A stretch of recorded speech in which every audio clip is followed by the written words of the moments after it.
मुख्य नेते, या राज्याचे लोकप्रिय उपमुख्यमंत्री आदरणीय एकनाथजी शिंदे साहेब या ठिकाणी आलेले आहेत। या पत्रकार परिषदेला आपण सुरुवात करणार आहोत। मी माननीय साहेबांना विनंती करतो की आपण साहेब या पत्रकार परिषदेला संबोधित करावं। सुरू करू, ह्याच्यात बोलू। सर्व पत्रकार मित्रांचं मनापासून स्वागत करतो। आज आमदार सचिन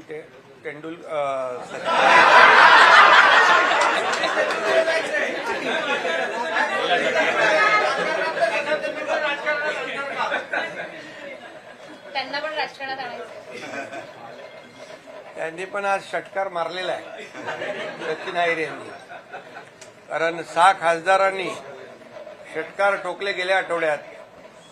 आता 6 मतदारसंघामध्ये काही लोक जाऊन आले, त्यांचं सचिन अहिर यांनी षटकार मारून स्वागत केलंय असं मी म्हणतो। या ठिकाणी खरं म्हणजे चौकार षटकार सुरूच आहेत, राहतील आणि एक एक समोरची विकेट धडाधड पडत राहील।